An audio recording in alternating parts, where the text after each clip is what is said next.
इन दिनों मां काली विशेष चर्चा में है। बात गुप्त नवरात्र से जुड़ी हुई नहीं है, पर बहुत सारे लोग मां काली की चर्चा कर रही हैं। हाल ही में Tamil documentary film maker Leena Manimekalai ने अपनी फिल्म का एक पोस्टर जारी किया था, जिसमें उन्होंने देवी काली का एक विवादित पोस्टर जारी किया है। इस पोस्टर के जारी होते ही हंगामा मच गया। लोग इसे हिंदू आस्था पर प्रहार की तरह ले रहे हैं।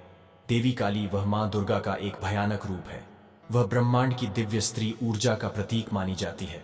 मां काली बुराई का विनाश करती हैं और शक्तिशाली मानी जाती हैं। वह नश्वर हैं और राक्षसों और देवताओं द्वारा समान रूप से पूजनीय है, जो उनके क्रोध का सामना करने से डरते हैं। इन विवादों से हटकर आइए जानते हैं कौन है देवी काली और उनकी जीभ बाहर रहने के पीछे का रहस्य क्या है।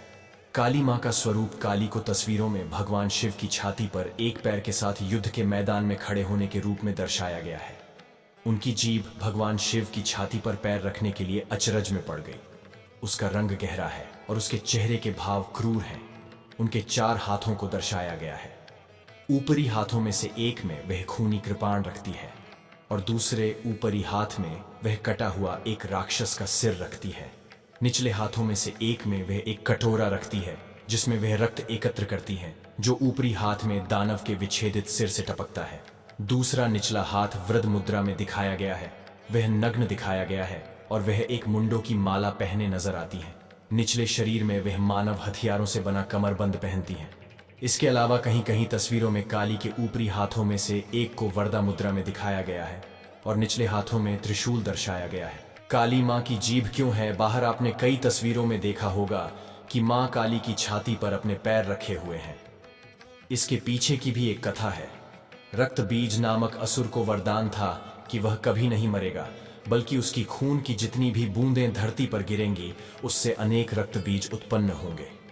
वरदान पाकर रक्त बीज ने तीनों लोकों में हाहाकार मचा दी। देवताओं ने युद्ध की ठानी और रक्त बीज से लड़ने को तैयार हो गए, लेकिन जब वह सफल नहीं हुए, तब वह मां काली के पास पहुंचे। मां काली अपना वीभत्स रूप लेकर देवताओं की मदद करने के लिए युद्ध भूमि पहुंची। युद्ध के दौरान उन्होंने रक्त बीज की एक भी बूंद जमीन पर नहीं गिरने दी, बल्कि अपनी जीभ को बाहर करके उसका पूरा रक्त पी लिया। रक्त बीज तो समाप्त हो गया, लेकिन मां काली इतनी ज्यादा कुपित हो गईं कि उन्होंने कोई भी शांत कराने में नाकाम रहा। तब देवताओं ने भोलेनाथ से विनती की कि वह महाकाली को शांत कराएं। भगवान शिव ने कई प्रयास किए, पर वह असफल रहे। फिर भोलेनाथ काली को रोकने के लिए उनके सामने लेट गए। जैसे ही गुस्से में मां काली ने अपने कदम बढ़ाए, उन्हें एहसास हुआ कि वह भगवान शिव के ऊपर चरण रख रही है। यह देखकर वह शांत हुई, चरण के पास जाकर लेट गए और मां काली ने देखा कि वह शिव पर कदम रख रही है। जब काली को अपनी गलती का एहसास हुआ, तो उसने शर्मिंदगी में अपनी जीभ बाहर निकाल ली। आई होप आपको यह जानकारी कैसा लगा। अगर अच्छा लगा हो तो वीडियो को लाइक करें और चैनल को सब्सक्राइब जरूर करें। वीडियो को शेयर करें।